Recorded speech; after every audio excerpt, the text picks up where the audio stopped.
Okay, मैं recording start कर रही हूँ. So thank you so much doctor Tayyaba कि आपने एग्री किया. ये पहला सेमिनार जो है हमारा मंथली सेमिनार सीरीज का SARL के तहत. एंड डॉक्टर तैयबा का बहुत ज़्यादा इंट्रोडक्शन ही मैं कराऊंगी. ऑस्ट्रेलिया में होती हैं, मक्वारी यूनिवर्सिटी के साथ एफिलिएटेड हैं, और काम करती हैं डस्ट और मेटल्स जो कि इंटरस्टेलर मीडियम में फार अवे गैलेक्सीज में पाया जाता है. बाकी डॉक्टर तैयबा और उसके अलावा हाँ इंस्ट्रूमेंट्स के ऊपर भी काम करती हैं, फ्यूचर इंस्ट्रूमेंट्स के ऊपर स्पेशली. और आज आप ज्यादा इंस्ट्रूमेंट्स के ऊपर ही बात करेंगी, right? Yeah, yeah. That's another side of my research. First, in which mode आप चाहेंगे कि मैं सेमिनार दूं, English or mix or whatever? I think mix, जो भी बेहतर रहता है, क्योंकि I think audience हमारी सारी जो है mixed, दोनों English उर्दू बोलने वाले लोग हैं सब. Okay. Thank you. Okay, we just tested. Sorry. So I thank you. First of all, thanks to SARL for inviting me.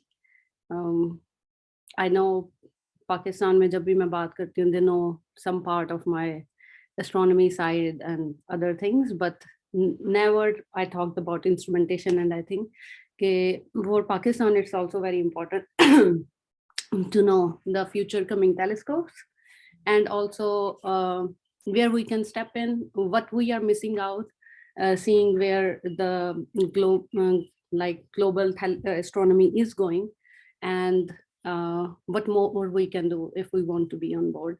So today, मैं बात करूँगी as it goes with the title, multi-object, multi-mode spectroscopy. So mostly spectroscopy होगी, but the spectroscopy which will be carried out either with the very large telescope or giant Magellan telescope. I will tell you what these two things are and what they are doing and why multi-object and multi-mode. You might know, I hope you know about the photometry happening and how we can capture the sky snapshots. Sorry if I am keep coughing. But yeah, I will try my best to do as minimum as possible, interruptions as possible. Okay, so yeah, you might know about photometry कि हम कैसे sky को capture करते हैं, but spectroscopy is more important when it comes to do the science, where especially it involves galaxies or distant universe. And the larger telescopes are going towards that direction. And they are not looking any for although there are instruments which are looking for single target observation, but multi-object observations are very important. So before going on to that, how all this works, it can all be possible with instruments, and instrumentation is a whole different thing. You of course read papers which are publishing astronomy, and they just name that there is this instrument which has this or this specifications, and it is absolute instrument for our kind of science. But how it goes for instrumentation, why that instrument is there, how long it took, and why it is designed to just do some specific science. So there is like a big timeline behind that. One is that normally these instruments runs from 10 to 15 years of timeline, where it starts from first from a concept. So सबसे पहले एक idea होता है कि हमें एक इस किस्म की science करनी है, and it could be multiple sciences. And for those scientific needs, we have this technology available, and this technology can enable us to reach the science goals which we already have. And these science goals are normally with sciences after, but they are not currently carried out with the available instruments on different telescopes. So that's one thing. Then after this concept, which can be on the table for a number of years until someone picks it, because you need a lot of money. It's $1 million industry, which the world is part of, and they are spending millions and billions over the years to bring one after another instrument on the telescopes they are hosting. So after the concept being picked up, and it is found that it is good enough to be built, money start coming in, and you get engineers first to design it. And as it goes for an instrument, you have many subsystems. So it goes from electrical components to mechanical components. The one you already know, even for the telescope, is optical part of it. And then system engineering also involved in that, how all of these components will talk to each other. Then after these subsystem designs, it is considered at each phase that do they still meet the science demands or not. After this, of course, when the design comes and you are fine with that, and science is happy that yes, what we wanted, we can do it with these designs. Of course, not everything will match, but where you meet certain requirements, you go with construction, and then it's a lab work for a number of years. Starting from building a very small box, a very small thing, and I will today show you some very small things, to building to a whole giant things, which is more than a human size. Sorry. So you construct this, then you join all of these subcomponents, integrate them, and then you ship the instrument to the telescope, because normally these labs are, of course, in big cities. And many of the telescopes are actually across oceans. If you ask someone to build it for you, so you ship them at the end. For example, America is building many instruments for telescopes in Chile, and so does we from Australia, and we ship them across the ocean to the telescope facility. And there you again integrate them, because some components you can't put them on board as is. So you take them apart and then again integrate it again another time at the telescope. And then it comes to the time where you commission this instrument. So you check that, okay, whatever the science we wanted, we designed it and we build it, and now can it perform that science or not? And is it performing at the same level as it is performing in the lab? So you check each subsystem, you check the telescope, the instrument as a whole, and you do it for months, that if weather conditions are changing, is the instrument behaving well? If it is still managing the risks or not. For example, if it started raining at the telescope, will the instrument close down? Or if it's more humid, how will some parts of the equipment start cracking or not? Things like this. So you check in different weather conditions, and normally commissioning could take from 2 months to 6 months. And during that time, you also take some science verification data, like the earlier sciences, not all of them, but some which can give you quick results, and you can test, yes, the science we wanted, the concept we had in mind, now we can see things in action. So ये एक बहुत लंबा procedure है instrumentation का, जिसमें किसी भी instrument को बनाने के लिए 15 से 10 साल लग सकते हैं, डिपेंड कितना ज्यादा पैसा आ रहा है, क्योंकि ये सारे इंजीनियर्स, सारे technicians and on top astronomers, you pay them for all of the labor they are providing. And then on top, the material cost. So once you have that money, it could be very speedy. Once you have hiccups in between, it could be taking a little bit longer, but eventually you have it. And today I will talk about multiple instruments. But as I'm not talking only about some other instruments, as I said, photometry or maybe single object, but I am talking about multi-objects. So there comes in optical fibers, and Australia is obsessed with optical fibers. If I say optical fibers, as you know, are very important. First and foremost, your internet is coming from that. So they are broadly used in telecommunication, microscopy, even in satellites, but astronomy is also using, and you can name many fields where optical fibers are being used.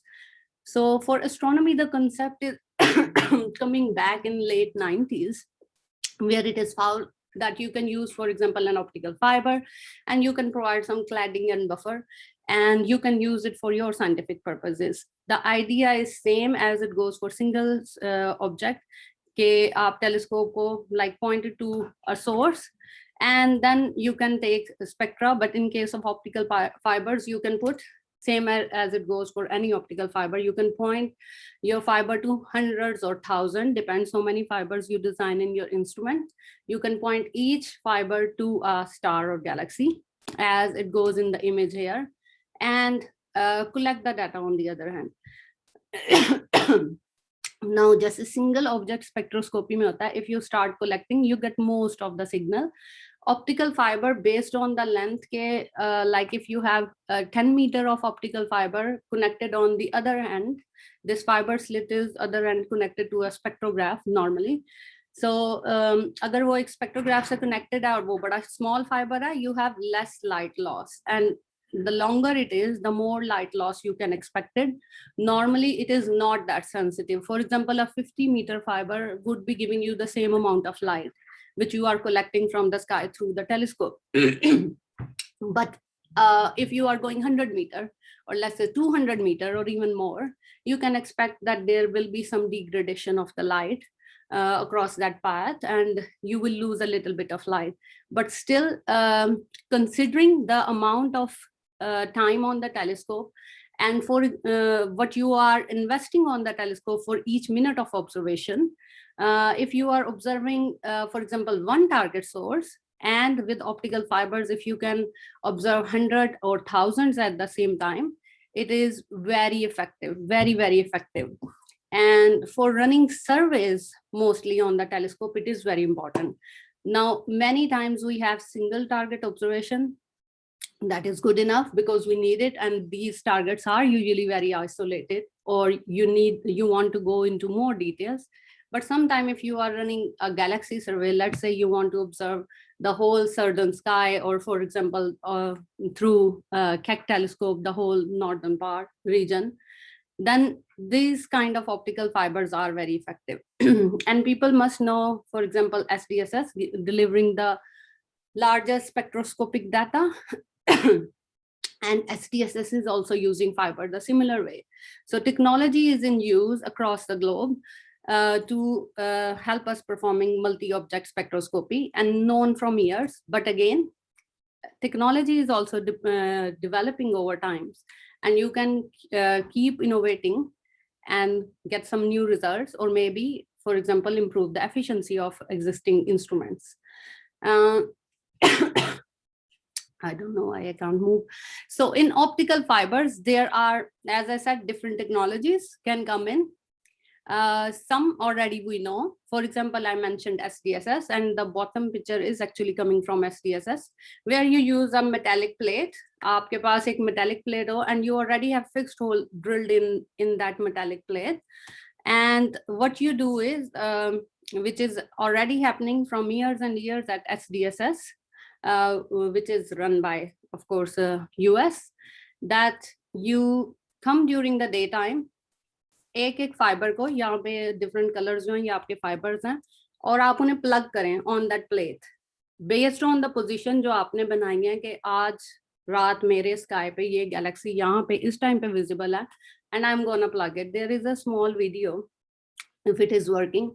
And same kind of thing is happening at the Australian Astronomical Telescope. The instrument is now already down, but it's called SAMI, where again you do that thing manually, plug on the metallic plate your fibers based on the position you know that they will be, the galaxies will be on the sky. So although again quite time consuming, more of the daytime involvement you need, and for astronomers every day coming during the day and then observing at night, either you need two different people or you need one single person doing the job and up for 16 or 18 hours. So that is very, very time consuming. The other one is pick and place, where you have an external robot. And in pick and place, the first one was actually designed at Australia, at where I am, the Australian Astronomical Telescope, AAT, I call in short from now on. So at the AAT, they use this pick and place where you have an external robot, and this robot is actually here. And it picks in a fiber and place it onto, again the metallic plate in that case. You don't need to drill holes, and you can just put the fibers onto the plate wherever you find your positions. So you can see now in this case, the robot in action, although it's not gonna take some science observation, but it is simply building out the observatory and the AO logo, but it can perform all sorts of observation. In this case, these are 400 fibers, which this robot can configure, and the instrument is called 2DF, which is 2-degree field, and robot goes up to 40 minutes in action to configure from one field to the other.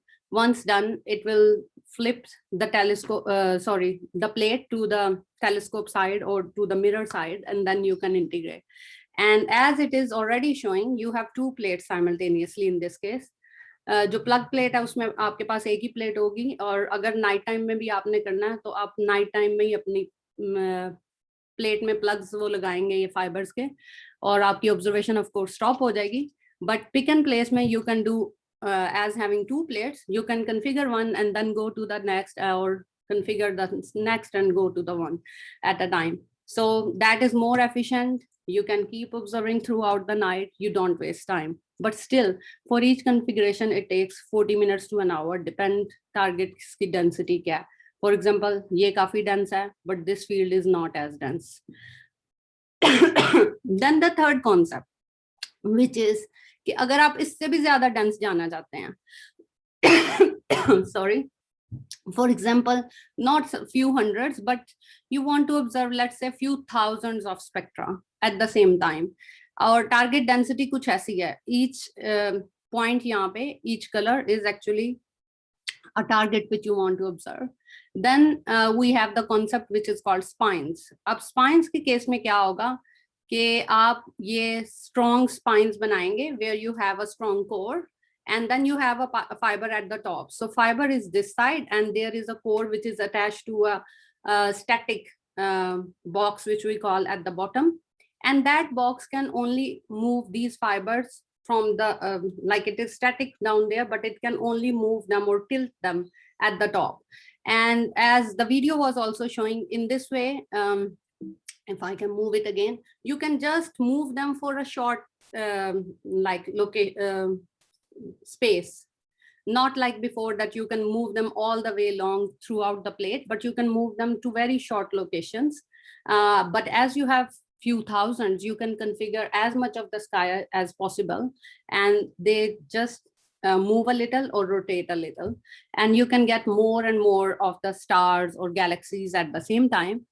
So that is another technique which we use optical fibers in this way. And that is very efficient.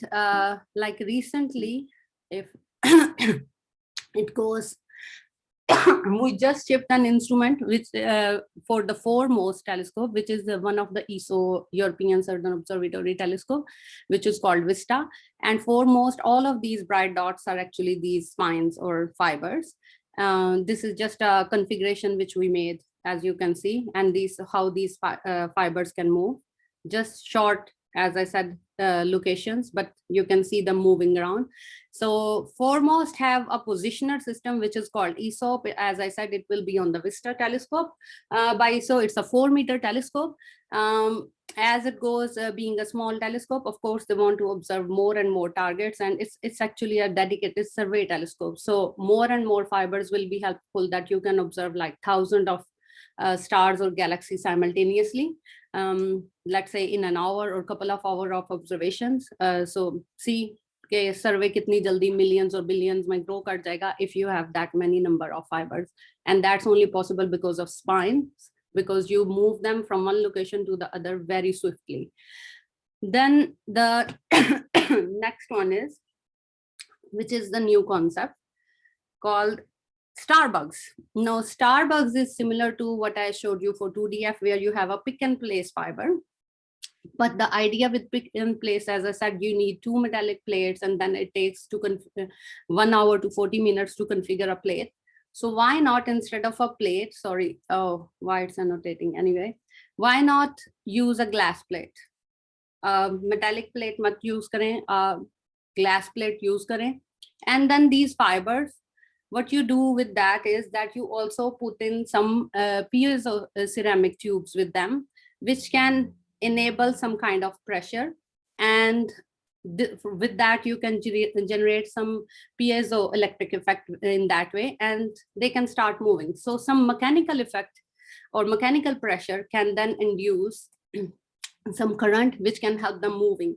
Now, how they move, and if you want to stick them onto these plates and you don't want them to be like loose or wobbling around, so we also supply some vacuum, and vacuum adheres them onto the plate, and then we apply this current mechanically, and you see them moving. This video working or not? Okay, it didn't. I don't know why not.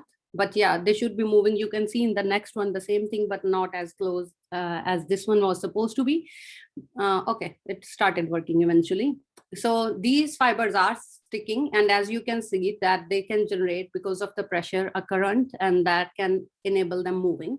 So this is the newest concept which we have at the moment, and currently many telescopes are after, and I will show you one of them for the GMT at the end.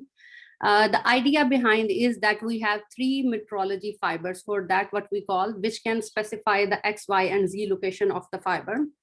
And then when the current is generated, we start moving this X, Y, and Z, which is Z is just the rotation angle. So we can either move them in X, Y direction or can rotate them.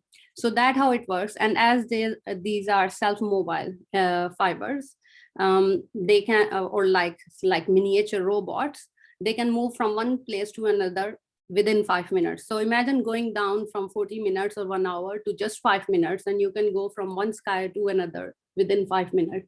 And currently this idea is already under testing at an instrument which I am commissioning these days, is called Tayyaba.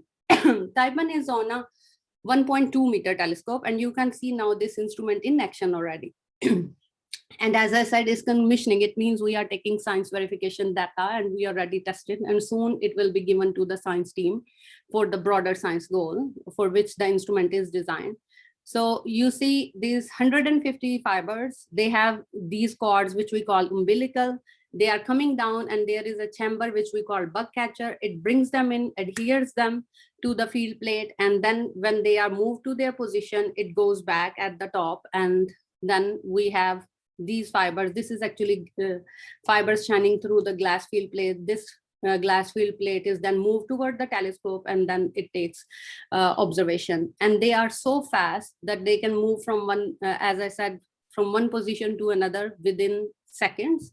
And over the whole field takes around 5 minutes. Now, let me tell you, this small telescope has a 6-degree field of view. 6 degree is something like, if you point your 3 or 4 fingers at a hand distance and look to the sky, so it is this much.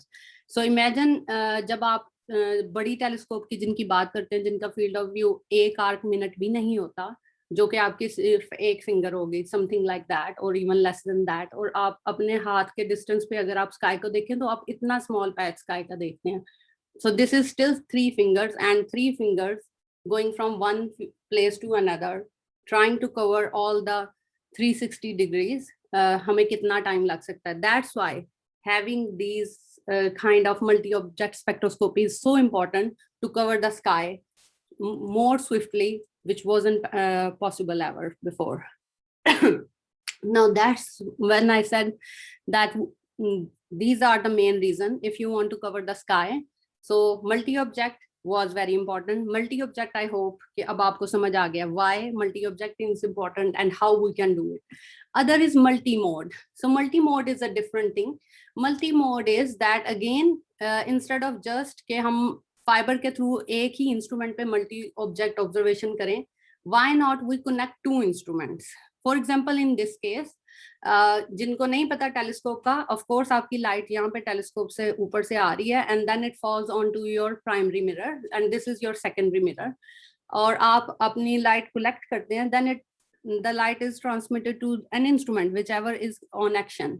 सो जो आपका instrument, अगर आपकी telescope इस तरह से design हुई है, जो आपका इंस्ट्रूमेंट वेरी बॉटम पे होता है underneath the primary mirror, it's called Cassegrain instrument as the name goes. और आपके इंस्ट्रूमेंट लेफ्ट और राइट पे, नॉर्मली इन साइड्स पे इंस्ट्रूमेंट होते हैं. This is just showing you a sketch of the telescope but not the instruments itself.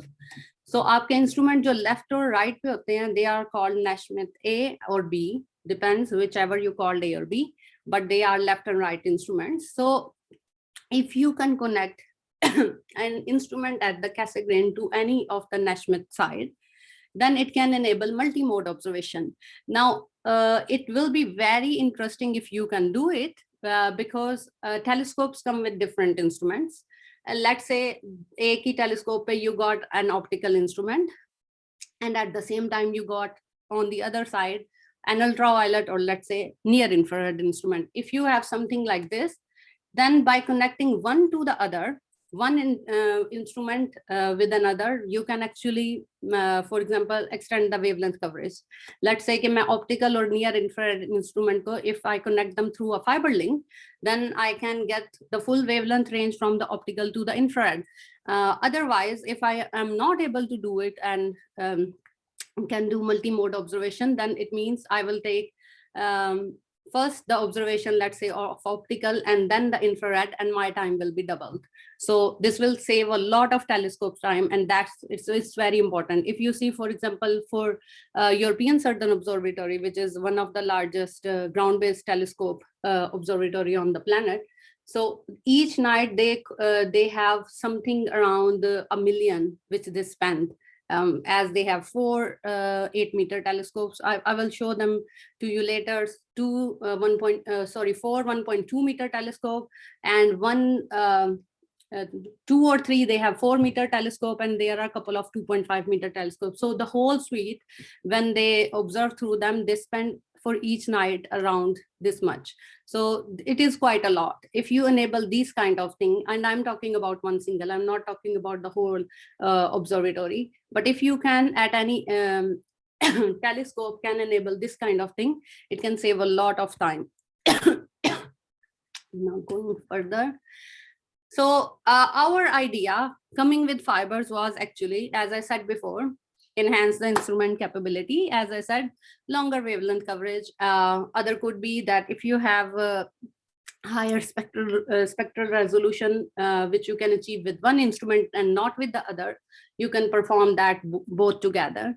Another aim was to actually enhance multiplexing. Multiplexing is again like multi-object observation. So if instrument can't is doing single target observation and it has a place available to put in more fibers, why not we plug in more fibers and turn the same single object instrument into a multi-object instrument, for example. And another idea we thought of, let's go and check that which telescope would be happy for us to provide these fiber optics very innovatively. And if we want to propose them anything, why not we tell them at the same time that we can upgrade your instrument. For example, turn your single object instrument into a multi-object instrument, but without any intervention. So they can keep going on with their night observation, and we can bring in a box of, for example, fiber optics, plug them in, and they can just build a new capability. So you can, for example, through optical fiber, providing multi-object capability, or for example, again, connecting from 1 to 2 instruments, we can make them multi-mode, enable multi-mode observations for them.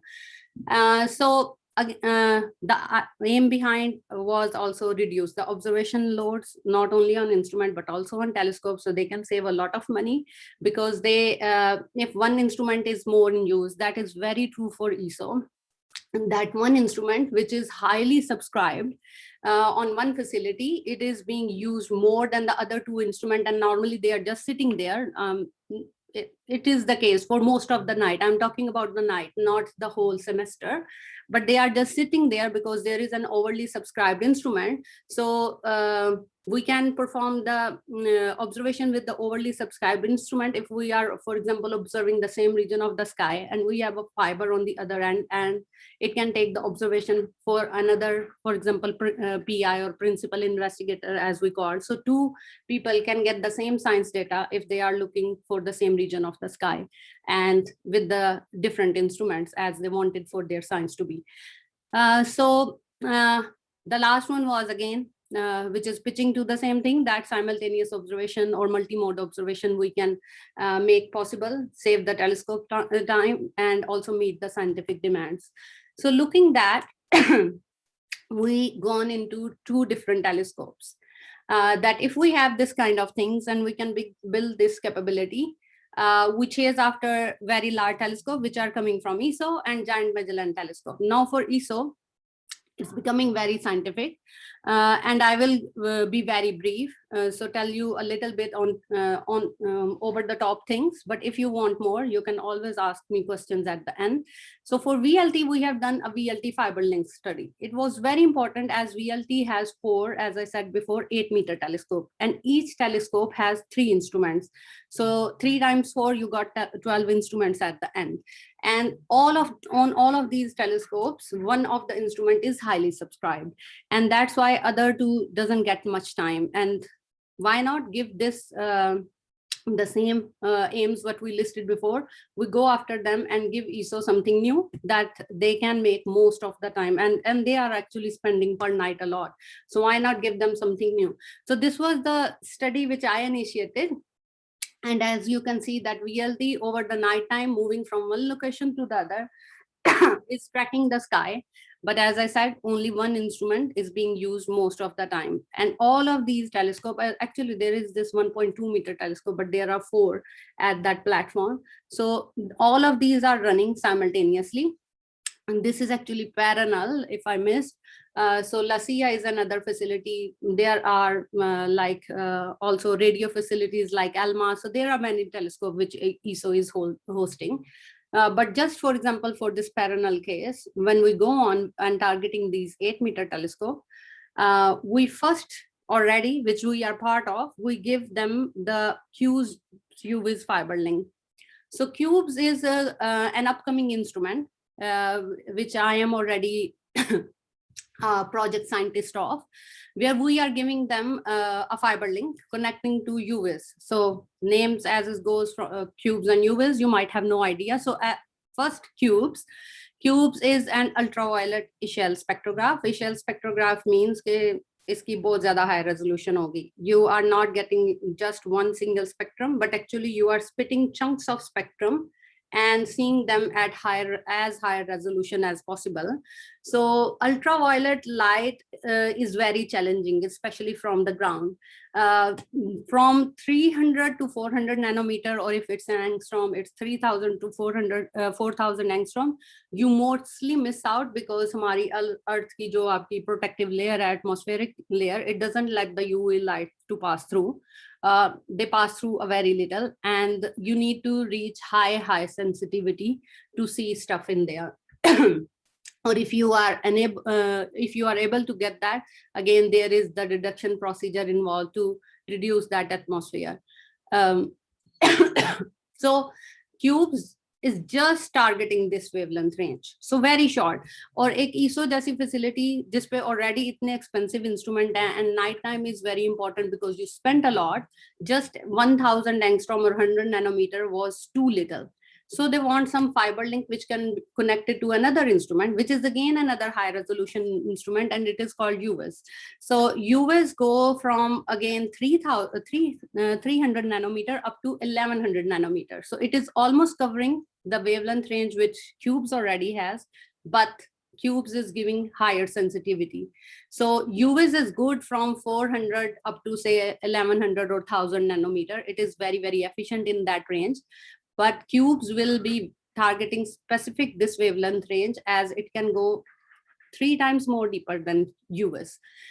So it was very important to connect it with another high resolution facility through a fiber link, where we just cubes will be Cassegrain, by the way. So cubes will be here. We connect a fiber link and go on to the other and to UVs and enable simultaneous observation. And ESO normally take observation for 1 hour. So in an hour, you take spectrum all the way from 300, which is sensitive enough, 300 to 400, more sensitive, and same at the from UVs from 400 up to, let's say, 1100 nanometers. And there are many science, which mostly I'm just talking about the Australian sciences, which are being already taken on board by the cubes and UVs team, and ESO is going forward with that plan, and we will be building up that fiber link for them.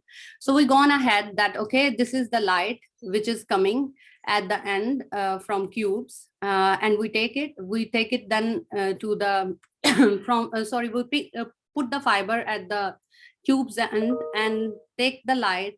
We can either put 1, or as it goes to the space available, we can put 8 and move them either to the blue end or the red arm. These are 2 different CCDs which they have at the end, because they split the light.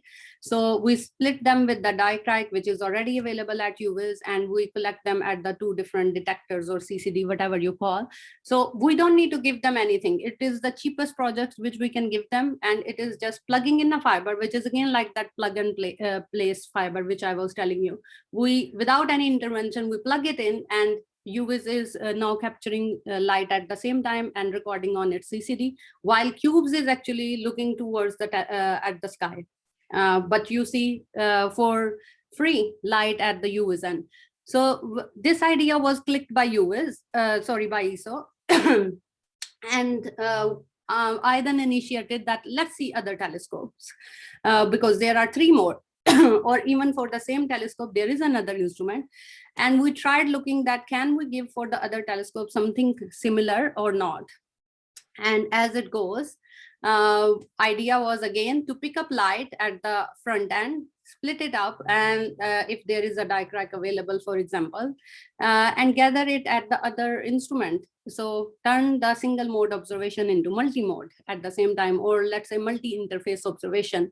So as the idea coming from cubes, so idea is that the fiber should be picking light ahead of the instrument focus. Otherwise, if there is any component, because there are also telescope subcomponents, so if there are anyone in between, you might lose some light. So utilize the full field of view of the telescope, which could be bigger, as instruments try to go down to very smaller region to capture more light. So we can go beyond that. They make the use of the full field of view, and if at the same time, instead of 1, we can offer multiple fibers, as it goes for cubes also, then we can offer multiple fibers at the same time. So turning multi-mode observation and multi-object observations at the same time. Now, as the names goes with ESO, is they call them UTs, which means unit telescope. The good thing about ESO is it's or Europe, I would say, is that they don't go naming things after people. It's not like America, like you name things after people, Hubble or Herschel or blah, blah. But they go with like very large telescope or unit telescope, things like this. They don't name after people. So that's how they call it UT1, UT2, or UT3 or 4. So here already UT2 is part of Cube's UVs fiber link. And there is another instrument upcoming in future, which again Australia will be part of, which is called HRMOS. So if we want to connect, let's say, HRMOS with cubes and UVs, we can again do the same thing, as we are part of that project. So it was easy. So that's why UT2 was already out. UT1, we don't need to do much there. UT1 is already a multi-object facility, so there is no need, or their CCDs are already full, so we can't double the effort of the CCD, as all 3 instruments they have they are multi-object, although they are not multi-mode, but they are multi-object that their detected space is fully occupied and we can't offer much. UT4, again, Australia is part of as being building MAVIS instrument for them. So if we want to include anything, we can do it. But those who don't know, ESO has a like beast instrument which is called Muse. It is like a couple of tons or more, and it is very giant and it is very complex. So if we want to provide anything, it needs intervention. So we discarded this facility also. So then it's left UT3, which you don't see, and as I said, UT2 already considered, and we are part of it. So for UT3, we came out that with just one single facility, we can offer them 4 different things. And there I will try to be very brief, but just to give you a little bit scenario of the instruments they have there, they are very, very interesting. One is it has X-shooter. X-shooter, I worked the most with it. Like before, Dr. Saida was saying that I'm doing dust studies. I'm just doing them with X-shooter, I would say, or most of it, because X-shooter is going all the way from 300 nanometer to 2500, like up to the infrared or near infrared, end of near infrared in one go. So it has 3 different channels or 3 different arms, what we call, which split the light into ultraviolet, optical, and then near infrared, and you take spectrum in one go. Now, the thing with there is that X-shooter is a low resolution instrument. That's why atmosphere wasn't a problem, for example, for them, as going to near, UV, or even going to infrared, where atmosphere is a problem again.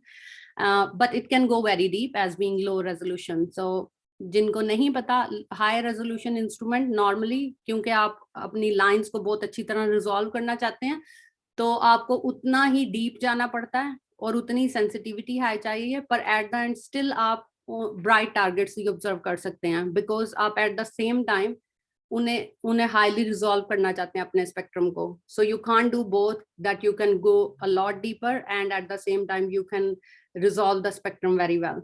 While for low resolution, you resolve your lines less, but you can go deeper. So X-shooter, if I say R-band 25 magnitude within an hour, easily जा सकता है. So it can go very deep. While जब मैं पहले cubes की बात कर रही थी, cubes of course not in ultraviolet, but अगर मैं V-band कहूँ, V-band even 19 में, जो कि अब sensitivity है उसकी, उसे 1 घंटा लगेगा. So compare from 19 to 25, it is like 6 orders of magnitude X-shooter can go down. So itna fark hai high resolution or low resolution spectrum agar aap lena chahe. So X-shooter, an excellent instrument, giving you everything what you need, but again at low resolution. Then another instrument which is on their Naismith side is called Sphere. Sphere polarimetry or imaging at the same time karta hai. Sphere is designed to capture planets mostly and their atmosphere around them. Mostly they look for a star, they subtract the point spread function of a star, and then see whatever the disk around it, which is normally the dust disk, if they can find a planet there or not. And Sphere mostly for exoplanet studies, but of course people can do any kind of dust studies or polarimetry light if they want to see for nearby things, but it is designed for nearby stuff, mostly stuff which is galactic. And then there is an instrument which is already upcoming, because there is one instrument going down. And of course what we are proposing, we can offer them in future. So that is called CRIRAS. CRIRAS goes from 950. So X-shooter, as I said, goes from 300 to 250 nanometer. CRIRAS goes, if we say, let's say 2500 nanometer, CRIRAS goes another couple of or even more thousands of nanometer down in the infrared. So CRIRAS is actually a mid-infrared instrument. And we thought, what if we try to combine X-shooter, which is already ultraviolet, optical, infrared, near infrared, and then if we let's say combine CRIRAS and we go in one go from UV to infrared or mid-infrared, that would be fantastic. And then again, if we combine with Sphere, So sphere, which is already just going to nearby targets, for example, if we combine it with X-shooter, we can go deeper with sphere. But again, we need to think what we can offer with the fiber link. So first option was that, as I said, very briefly, don't go into the sciences because you can perform different kinds of sciences. It is an excellent wavelength range that you can fill in many things, but combine X-shooter, which is a Cassegrain instrument, with Criris, which is on Naismith, with a fiber link. Now, Criris, we tested already that there is a space available where we can plug in a fiber, sorry. And this is there that you can pick up the light before it's AAO, or what we called that optical correction, which we provide. So before that, we can pick up the light and transfer it to X-shooter. So if Criris is observing, light can go on to X-shooter, and X-shooter, which is sitting idle at that time, will start integrating while Criris is pointing towards the telescope. So that was the idea, give you a wavelength coverage which wasn't possible before, or you need to go to the same location of the sky twice. So we can do it in one go. The other idea was to connect sphere with X-shooter, again with the fiber link. Although X-shooter has more wavelength, sphere is optical instrument. So X-shooter is almost covering the same wavelength, sphere is covering, or both, covering the same wavelength range, but X-shooter is covering even more. So what you can't pick up with sphere, which is your infrared light, you have a infrared fiber pickup, or even if you want visible light, because X-shooter visible is also a little bit more than what sphere has. You pick up that light, you transfer it to X-shooter. Of course, you can't do polarization in that case. So you can't do magnetic field studies or other sort of stuff. But if you are looking through a sky, for example, जब मैंने शुरू में कहा कि आप एक star को observe कर सकते हैं, then you can see the planet in there.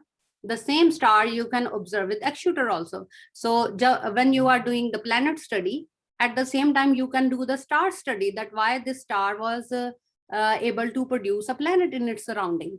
What were the factors? How was the environment? Why it happened? And is the star like good enough evolved to produce planets? So you can do both studies at the same time, while in other case you need to go one after another and use more telescopes time. So that was the idea behind this fiber link.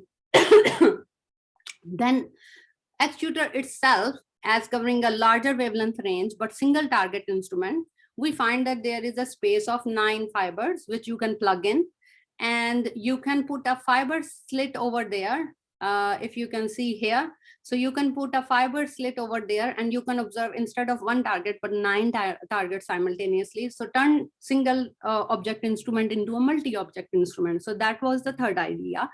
And the fourth one was that turned X-shooter into a polarimetry instrument. That was very interesting. So if this could be possible at the end, then what you are doing with sphere, you can do the same with X-shooter also. So it can meet two science needs at the same time, where you put again these either these self-mobile fibers like Starbugs, or for example, you put random fibers like spine and you move them, and two fibers at the same time collect the light. But then you have a re-imaging lens or folding mirror or blah blah, some subsystems which can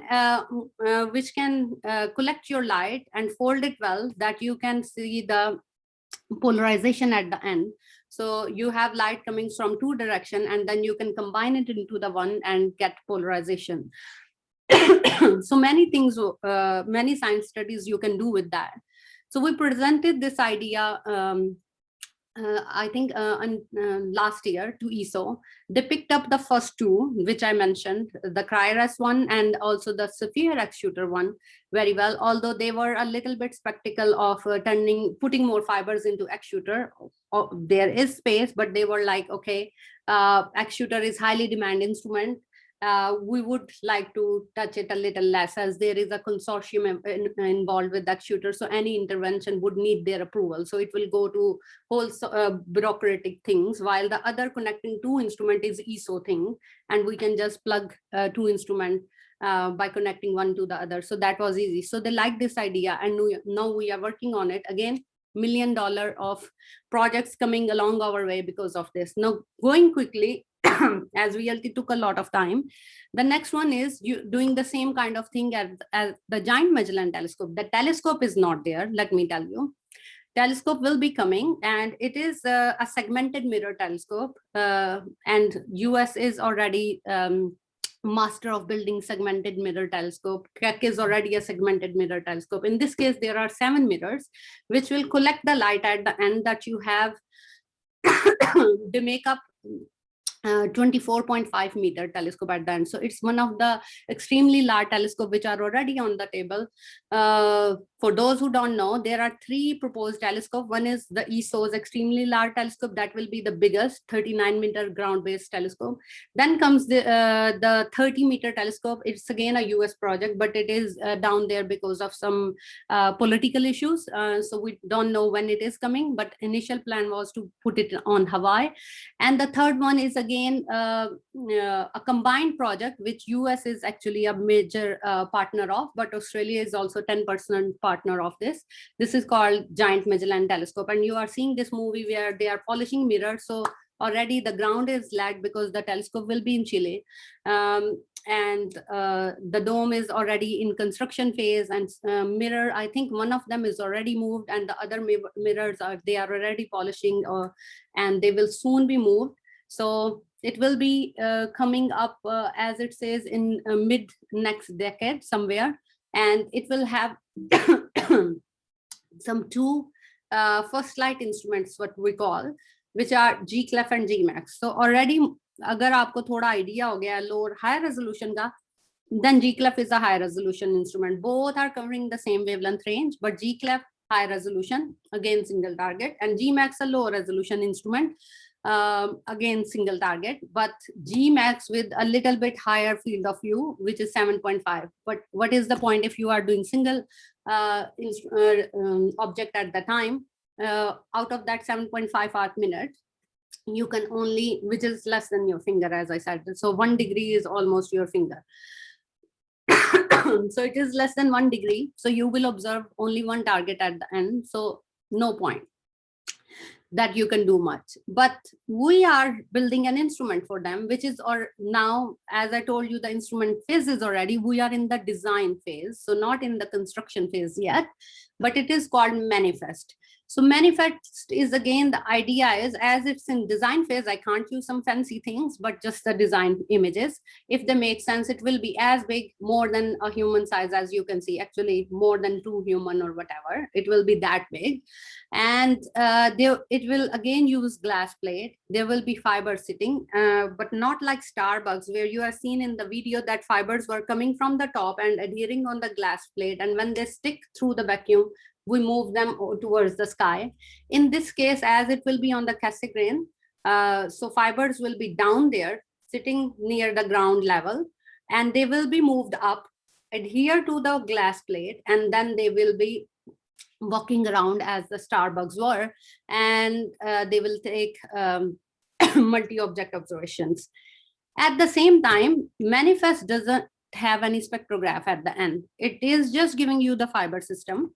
But it will then connect to these instruments, which I said you before, G-max or G-clef. You don't need to remember the name, but lower high resolution instrument at the end. And GMT at some point will have near infrared spectrograph also. So it will connect even to the near infrared spectrograph.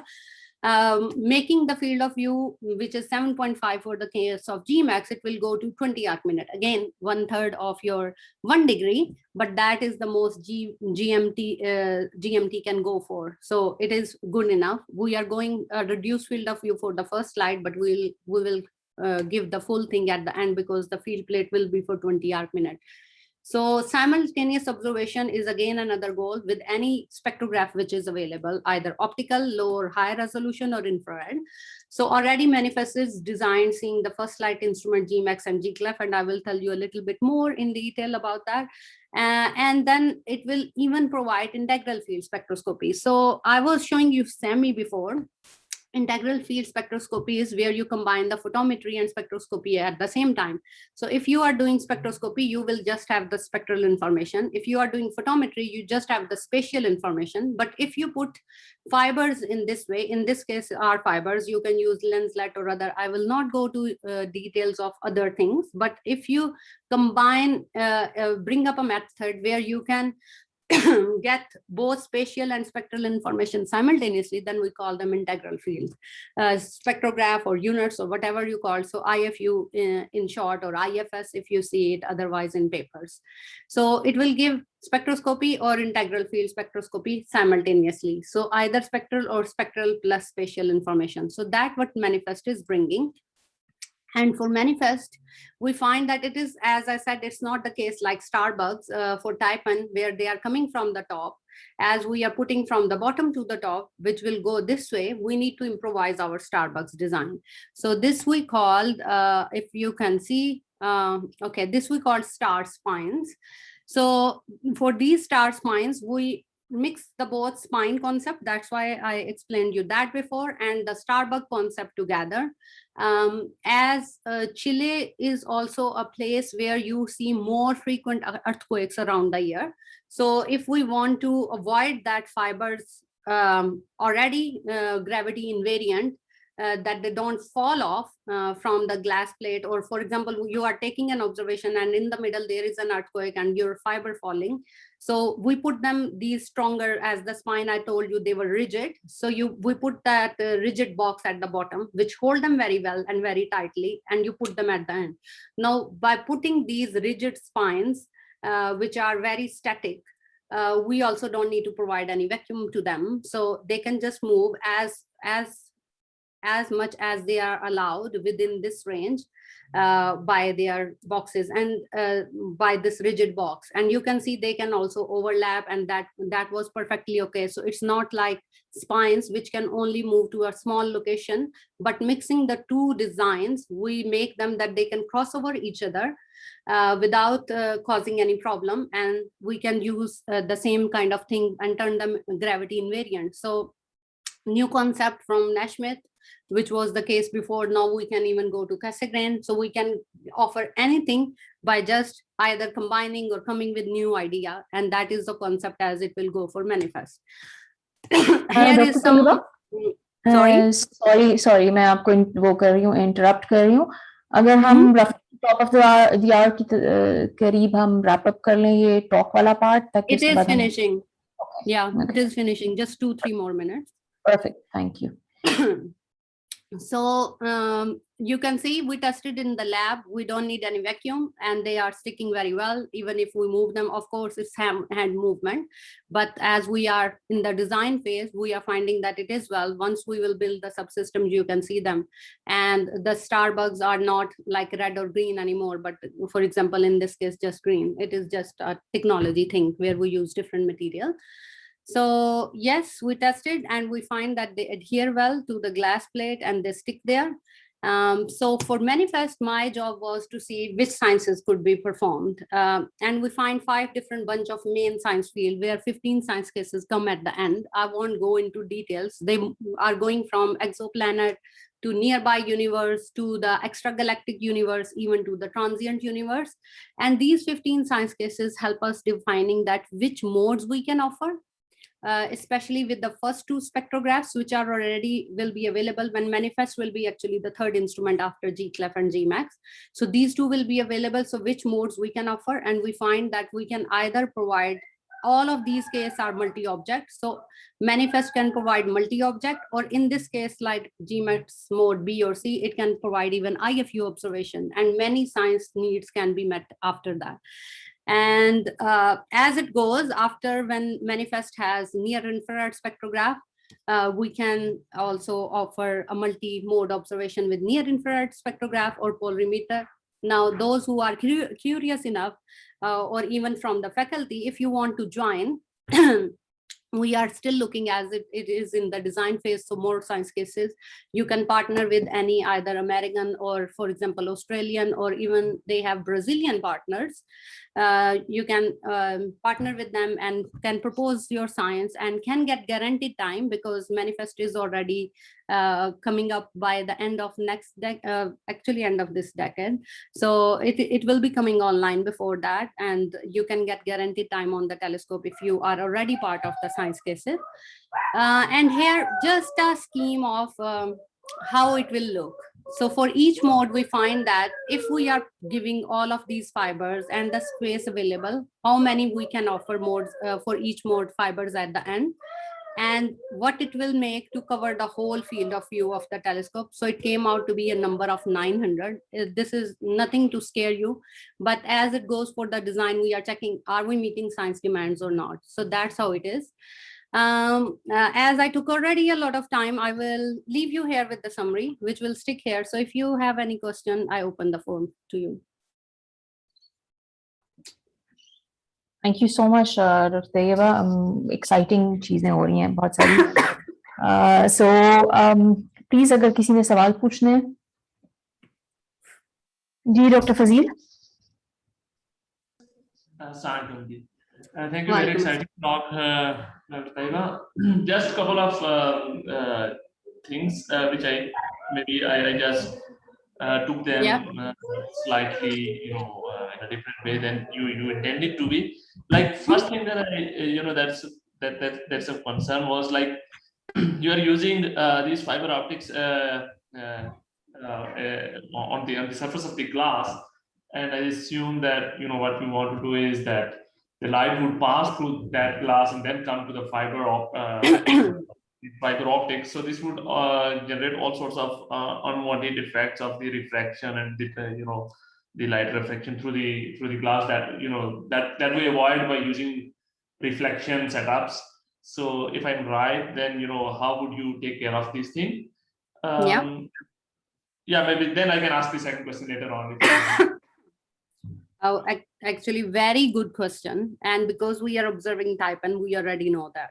So if we have, that's why we are going with manifest for 14-degree field of view. So the larger your field of view is, the more refraction you can experience. The way to avoid is that what time you can experience refraction more significant, that you need to avoid it. So for example, as it goes for type N, we already know that more than 20 minutes of exposure can cause refraction. So the way we do it, for example, I'm running a quasar survey to look for dusty quasars. So if I want to observe, let's say 2 hours of exposure time, I don't do it in one go, or even for like 1 hour chunks. I split it out into 20 minutes and then do shorter exposure times. And this way I get the stacked spectrum at the end. The other thing to avoid refraction is that within the Starbugs, we can introduce some nano optics, which can help us avoiding refraction. We didn't have this with type N at the moment. Because type 1 was a very low cost and kind of a prototype for Starbucks. So we didn't invest a lot in there, but already for star spines for manifest, we tested this, and this can avoid refraction by having some nano optics in there in the Starbucks itself.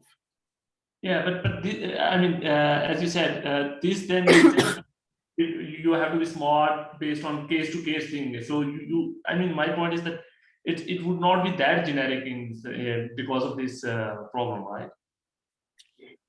What do you mean by that generic? Generic because of the full optic, the glass plate?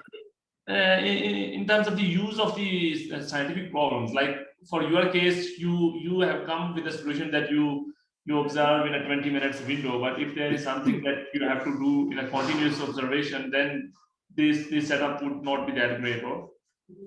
That's what I said, that with manifest it won't be the refraction problem, because we already have tested nano optics which can help us removing the refraction.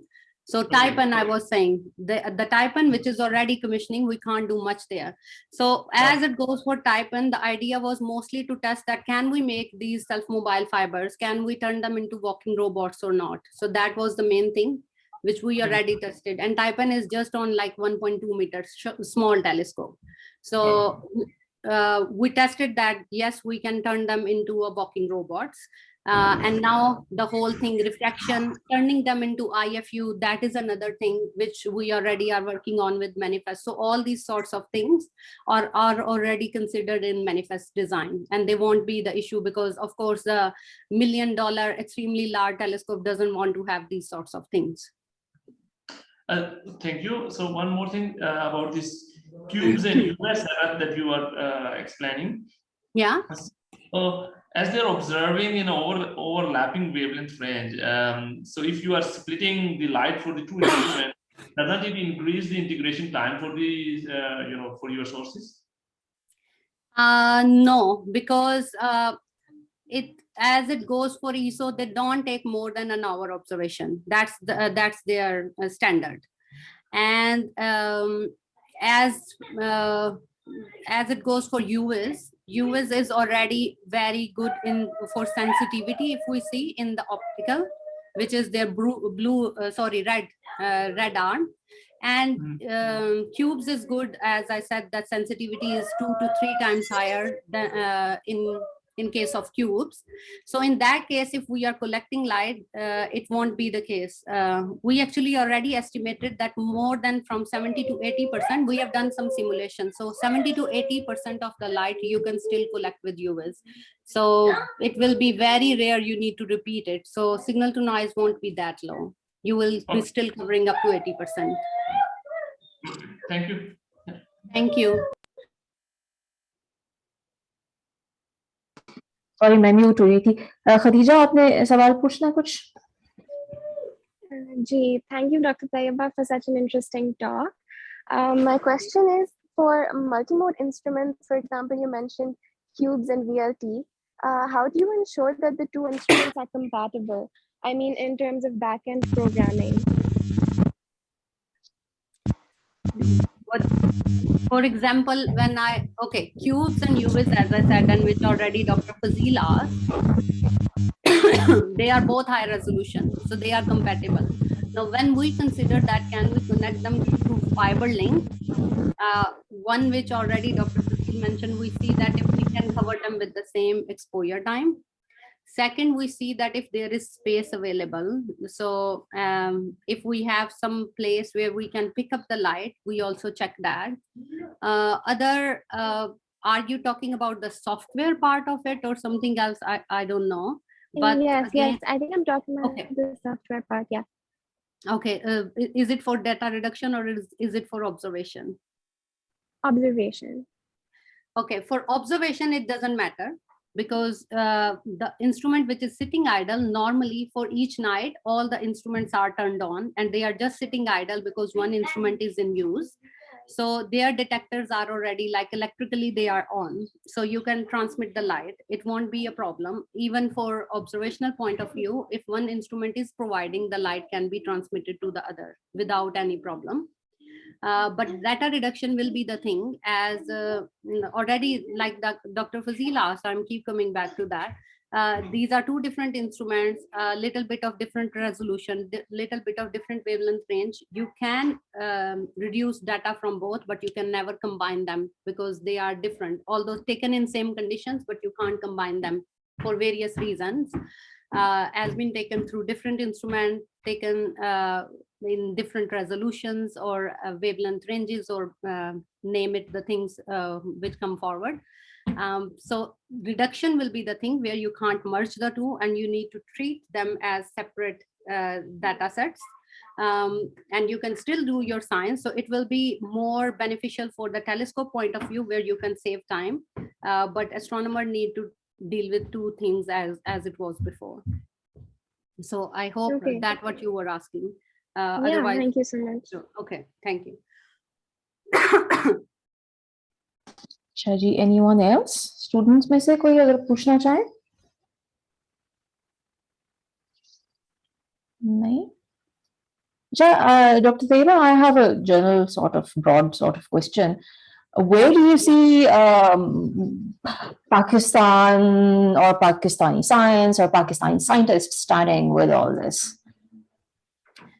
The way it goes is, of course, because we are not being part of any of this facility. Unfortunately. And of course, to be part of this, we need to put millions of dollars of money, not millions, but let's say over the years, it will be millions.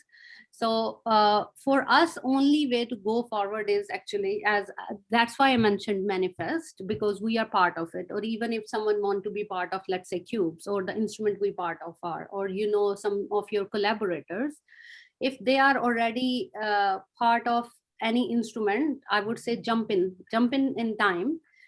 Be on board. Of course, these instruments come later in many years, but who knows, in those years, Pakistan already wanted to be or have the money to be part of those such things. So you can get some more extra time. But even without being part of that, if you jump in earlier, when they are already doing the case or concept or design study, if you be part of that, and as you are over the years providing enough contribution to help them building that instrument, once the instrument is up there, your science get priority and they observe it. So which telescope called GTO, or guaranteed observational time, or something like that. So you can get this time. So that will be a way to chip in time, that you can get some telescope time, let's say for free in terms that you don't need to commit any finances, but you commit work. So I think for our astronomers, it would be good to be part of the upcoming facilities, especially these extremely large telescopes as they are coming. And I already named 3 and 2 are coming up. Try to collaborate with people so that when the science is coming from these big telescopes, we have something, some science to report at the end. Otherwise, we will lose the game, and there will be no way to catch up with others. Yeah. And if because most of the audience is students, so if students want to, say, go for studies abroad or want to get involved in projects like these, do you have any particular advice about where to go, what types of places to apply, etc.? Yeah, you can even write me. I'm already, like I mentioned, 2 here, and 3rd, which is just a study, because we haven't any funds for that, the VLT fiber link. We'll do it in future, but already I'm part of 4 projects. Like one is also for the ESO VLT. So I'm already part of 2 extremely large telescopes which are coming on board. And I think, yeah, this is VLT cubes also, and also for Subaru. So if you have any science you want to partner with, I am more than happy to help. Lovely. Thank you. Or quick question? Okay, then I think we'll just thank you, Dr. Tayyaba. Thank you so much for an interesting talk, and thank you also for helping us start the series of seminars. And we hope to see you again as well. Thank you very much. Thank you to SARL, and thank you to you, Dr. Saida, mostly. And also thank you to Dr. Fazil. He asked me a very valid question, which I believe no one would be asking. Okay, so I'm going to end the meeting now. Okay. Thank you. Thank you so much. Okay, Khuda Hafiz. Khuda Hafiz.